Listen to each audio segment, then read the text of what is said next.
I never thought I'd be the guy posting something like this, but here I am. My name's Mike, and I've been married to Sarah for about 3 years. We met in college, got engaged last year, and everything seemed perfect, or at least that's what I told myself. She was beautiful, smart, charming, and seemed to genuinely love me. I thought I had found my forever, but little things started to bother me lately. She was more distant than usual, spending hours on her phone, texting someone late into the night.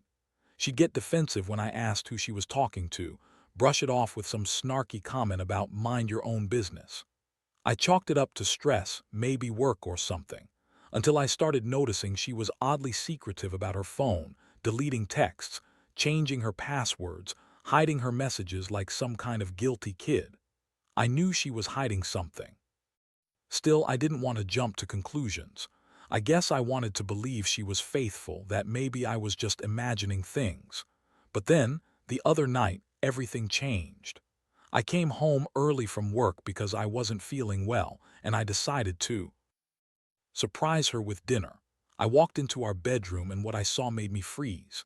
Sarah was in bed, but she wasn't alone. She was with my brother, Jake. They were on top of each other, kissing passionately. I don't even remember how I got into the room without making a sound, but I did. I saw them tangled up in each other, her hands in his hair, his hands all over her. They didn't even notice I was standing there. My stomach dropped and my mind went blank. I wanted to scream, to yell at them, to throw something. But I just stood there, unable to believe what I was seeing. My wife, the woman I loved, was cheating on me with my own brother. I watched for a second longer, seeing her breasts exposed, their bodies pressed together, and I felt like I was going to vomit. I never thought I'd catch her like this. Never thought I'd see betrayal so raw, so cold. When they finally noticed me, Sarah's face twisted into this bitchy, defensive sneer. She sat up quickly, trying to cover herself, and yelled, "Mike, it's not what it looks like." As if. I couldn't see the obvious. Jake just looked guilty, like a kid caught with his hand in the cookie jar. I didn't even respond at first. I just stood there, my mind racing. How long has this been going on? Was I ever really enough for her? Did I mean anything at all? The betrayal cut so deep I couldn't breathe. I was furious, devastated, humiliated. How could she do this? How could she lie to my face for so long? And then the worst part hit me. How long had she been lying? Had she been cheating on me before we even got engaged? I started to wonder if I ever really knew her at all. That night, I couldn't sleep. All I could do was replay that moment over and over. I felt like my heart was shattered into 1,000 pieces. I wanted to run, to scream, to do something that would make this pain stop. But all I could do was sit there, staring at the ceiling, feeling broken and betrayed. I knew right then that my life was never going to be the same. The days that followed were a blur of emotions I'm still trying to process. At first, I couldn't sleep, couldn't eat, couldn't think straight. I kept asking myself how I missed all the signs, how I didn't see what was happening right under my nose. I was angry at Sarah, at Jake, at myself. How could she do this to me? How could she lie for so long, pretend everything was fine? I kept replaying that scene in my head, wishing I could go back and stop it, or better yet, erase it from my memory. I confronted her that night. I couldn't handle the silence anymore. When I finally got the courage, I looked her in the eyes and asked, "How long has this been going on?" Her face twisted again, this sneering, bitchy expression she always used when she thought she could talk her way out of something. She crossed her arms and told me, "It's not what you think, Mike. You're just overreacting. Jake and I, this means nothing. We're just what?" I cut her off, voice trembling with rage. "Just having sex, your brother. How long has this been happening?" "Since before we got engaged." She rolled her eyes, scoffing, "Oh, please, you're being paranoid. You think I'd do something like that? You're so possessive, it's pathetic." That was the moment I realized how little she cared about my feelings. She was lying, completely dismissive, like she thought this was some game, but I wasn't about to let it go. I told her I saw enough, that I knew everything. Her face darkened and she snapped, "You're crazy. You're seeing things. Jake and I, nothing ever happened. You're just jealous." I couldn't believe the lies and how she spun it. She acted like I was the one in the wrong, like I was the jealous fool for catching her cheating. I felt like I was losing my mind. All the trust, all the love I thought we had, gone in an instant. How could someone lie so easily, so convincingly? And her words, they cut deeper than I expected. because deep down I knew she was lying, but part of me wanted to believe her, wanted to think this was some terrible mistake. I decided I couldn't stay in that house, not without some kind of plan. I packed my bag and left for a friend's place that night, trying to clear my head. But I could. Stop thinking about the betrayal, how long she'd been doing this, how many times she'd lied. Was I just another fool she was playing? Or did she truly think she could get away with it forever? The thought that she'd been screwing around with Jake during our engagement, while she pretended to be the perfect fiancé, that made my stomach turn. Over the next few days, I started noticing more things. Small stuff, but enough to confirm my suspicions. Her phone kept pinging at odd hours. She was sneaking around with her texts, hiding her calls. She'd come home late, stinking of perfume I didn't recognize. Every time I tried to talk to her, she'd brush me off, start arguing, accuse me of being paranoid. It was like she was trying to gaslight me into doubting my own eyes, my own instincts. I confronted her again, this time more directly. I told her I knew about Jake, about her lies, that I wasn't going to pretend anymore. She snapped back with all her bitchy arrogance, saying I was insecure, that I was making things up because I was jealous. She accused me of not trusting her, and that I should just accept. That she needed this affair, this secret. That she was a bitchy, independent woman who deserved to have her own fun. That was when I realized she was never going to admit the truth, not honestly. She was going to keep spinning her lies, pretending everything was fine. And me? I was stuck between wanting to believe her and knowing she was lying through her teeth.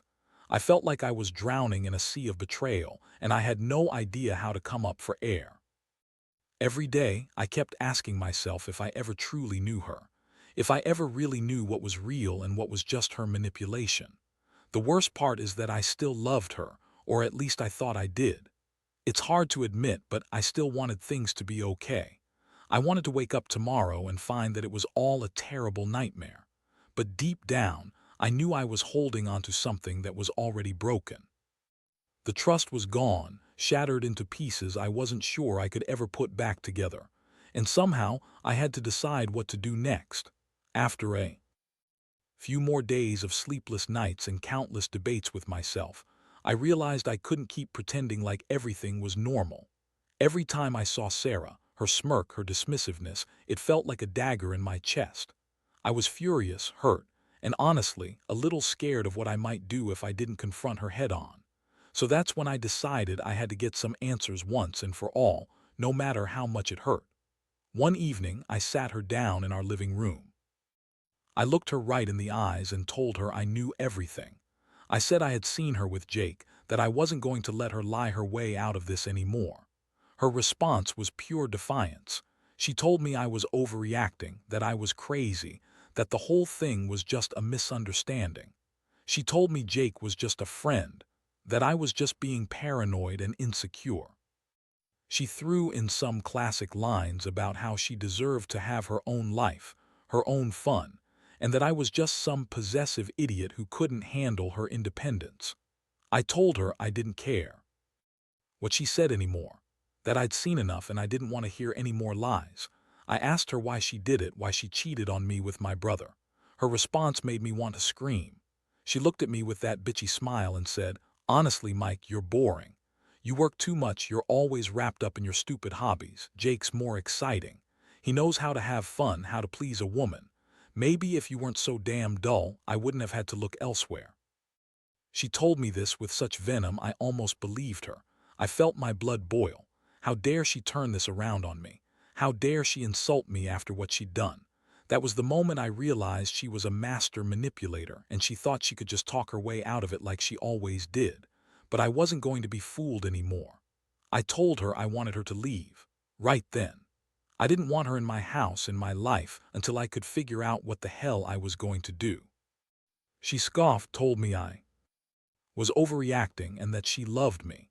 But her eyes looked empty, like she was telling a lie she'd rehearsed 100 times. The fact that she could say she loved me after everything she'd done made me feel sick. That night, she packed her bags and left. I watched her walk out the door, her high heels clicking across the floor, and I felt a strange mixture of relief and despair. Part of me wanted to chase after her, beg her to stay, to fix whatever was broken. But another part knew I couldn't keep living with this betrayal hanging over my head, poisoning everything. The next few days were brutal. I kept asking myself how I could have been so blind, so stupid.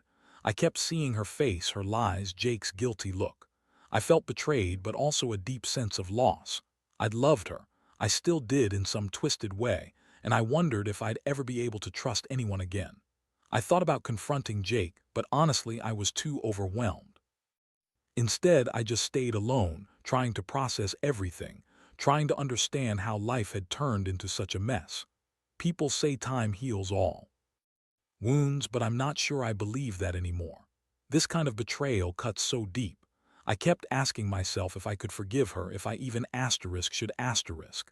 But the truth is, I don't know if I'll ever look at her the same way again. And I'm still trying to figure out what comes next, whether I fight to fix this or just walk away and try to start over. All I know is that I can't keep pretending like I didn't see what I saw or that she didn't do what she did. That's the part that hurts the most. The days after she left felt like walking through a fog. I'd wake up and the silence in the house was deafening. Every room echoed with memories of us, of what I thought was a future we built together. But now it was all shattered. I kept replaying that night in my head, her in bed with Jake, and asking myself over and over how the hell I missed all the signs. How long had she been lying? Had I ever really known her at all? I started to notice the little things, the things I'd ignored before. Her phone always had a new password. Her texts were filled with emojis and vague messages. She'd come home smelling of perfume that definitely wasn't mine. The worst part was the way she'd lie so effortlessly, like it was second nature. I'd catch her in a small lie and it would just roll off her tongue, smooth and convincing. That's when I realized she was a pro at deception, probably been doing it for years. One night I decided I needed answers. I couldn't keep living with this gnawing doubt. I reached for her phone and my heart started pounding as I unlocked it. I found dozens of messages, flirty, intimate, some downright explicit, between her and Jake. They'd been talking for months, maybe longer. There were even plans to meet up again. Seeing all that, the anger boiled over, but there was a part of me that just felt sick. Like I'd been punched in the gut all over again. I felt so betrayed, so humiliated. How could she do this? How long had she been cheating on me? I couldn't believe I'd been so blind. I thought I knew her, but I was just fooling myself. I spent the entire night staring at her messages, the words ringing in my head. I felt sick, but also a strange sense of clarity. I had to confront her, had to tell her I knew everything, no matter how much it hurt. The next day I forced myself to call her. When she answered, her voice was cold and dismissive. I told her I had seen everything, her messages, her lies, the affair, that I wasn't going to be played anymore. I demanded she come back so we could talk face to face. She hesitated, then finally agreed, but there was a tone in her voice that made me realize she wasn't coming back to make amends. She was coming back to fight, to justify herself. When she arrived at my door that evening, she strutted in with her usual bitchy attitude, trying to act like she was the victim. She sat down and started to spin her usual lies, how it didn't mean anything, how she was just bored, how it was a mistake she regretted. She told me she loved me, that she never meant to hurt me, that Jake was just a stupid fling. But I didn't buy any of it, not anymore. I looked her dead in the eyes and told her I was done playing her games. I said I was sick of her bullshit, her lies, her emotional manipulation. I told her that from now on, I'd be doing what I should have done from the start, protect myself and get out of this toxic mess. I told her I was going to tell Jake what I knew, let him see what kind of woman he was messing around with, and how she never cared about anyone but herself. Her reaction was classic Sarah. She scoffed, rolled her eyes, and said, "Whatever, Mike, you're overreacting. You're just jealous because I wouldn't give you what you wanted. Honestly, I don't care anymore. Do what you want." That bitchy tone, that dismissiveness, that's when I knew she'd already checked out. She didn't care about me, about us, about the consequences. She just wanted her freedom, her thrill, her little secret. So I made my decision. I told her to leave for good. I didn't want her anywhere near me or my life anymore. I wanted to cut all ties completely. I needed to move on, even if it meant feeling broken and lost for a while. I knew I'd never forget what she did, but I had to try, for myself, for the tiny hope that someday I could rebuild what was broken. As she stormed out, I felt a strange mixture of relief and despair. Part of me wanted to chase after her, to beg her to stay and fix this mess. But I knew that wouldn't change anything. I was done. Done with her lies, her betrayal, her manipulations. Now all I could do was focus on healing, on figuring out what the hell to do next. And deep inside, I wondered if I'd ever truly trust someone again after this. The scars run deep. The aftermath was worse than I expected. I spent days just staring at the walls, trying to piece together what went wrong. Every time I closed my eyes, I saw her with Jake, kissing, touching, the whole thing. It was like a scar that wouldn't heal. I kept asking myself how I missed all the signs, how I didn't see that she was capable of such cold betrayal. I thought I knew her, I thought I trusted her. Turns out I was just fooling myself. I also couldn't stop obsessing over Jake. I wanted to punch him in the face, wanted to tear him apart for doing this to me. But more than that, I felt betrayed by both of them. Jake's my brother, my own flesh and blood, and he was supposed to have my back, not screw my wife behind my back. That realization cut deeper than anything else. How could he do that? How could I have ever trusted him? It made me feel sick, like I'd been living in some kind of nightmare.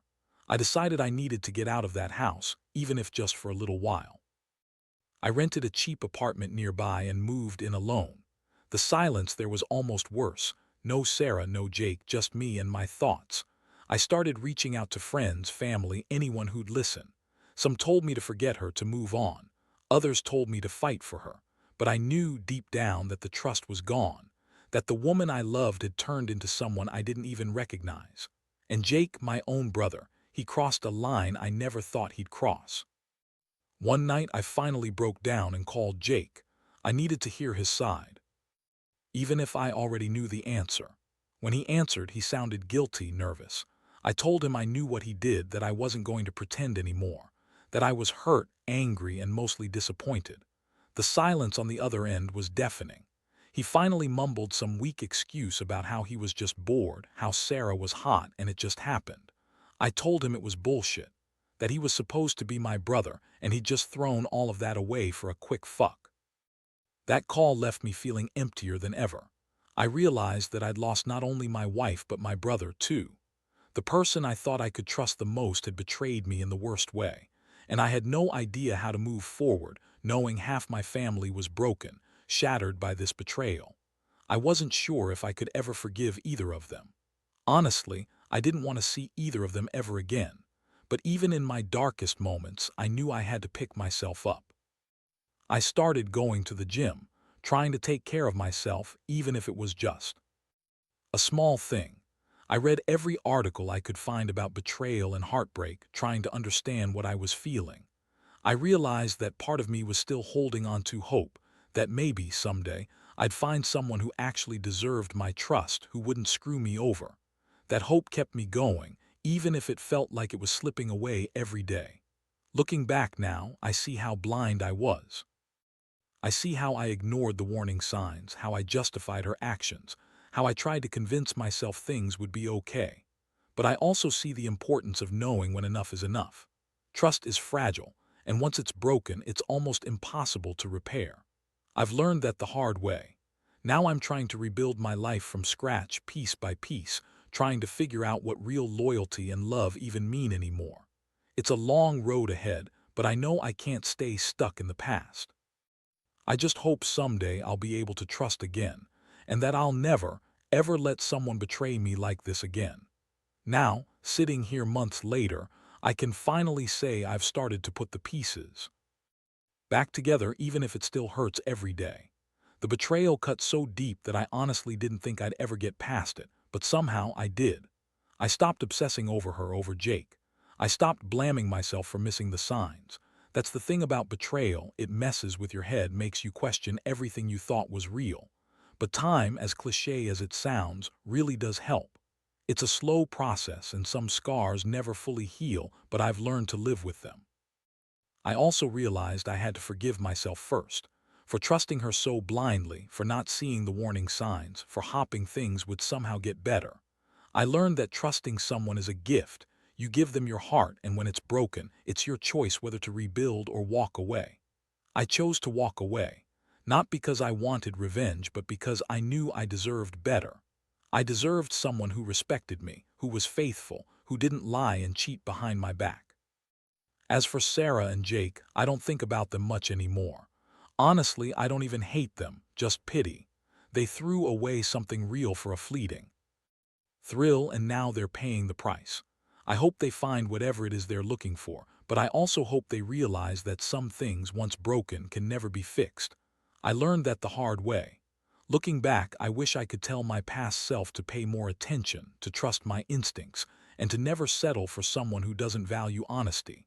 Because in the end, that's what matters: trust, respect, and integrity. Without those, everything else falls apart. I've come to accept that some betrayals leave permanent scars, but they also teach us who we really are. So, here I am now, still healing but stronger. I don't know what the future holds, but I know I won't let anyone make me feel small again. I will find happiness, even if it's just in the small things. I've learned that life is too short to stay stuck in the pain of betrayal. And I've learned that sometimes the best revenge is simply living well, showing that I can move on, that I can be happy again, without people who don't deserve my trust. That's the story of how I was betrayed by the woman I loved and the brother I trusted. It's a story of loss, heartbreak, and ultimately survival. And if there's one thing I want anyone reading this to take away, trust your gut. Don't ignore the signs, and never stay somewhere or with someone who makes you question your worth. Because you deserve honesty, loyalty, and love, nothing less.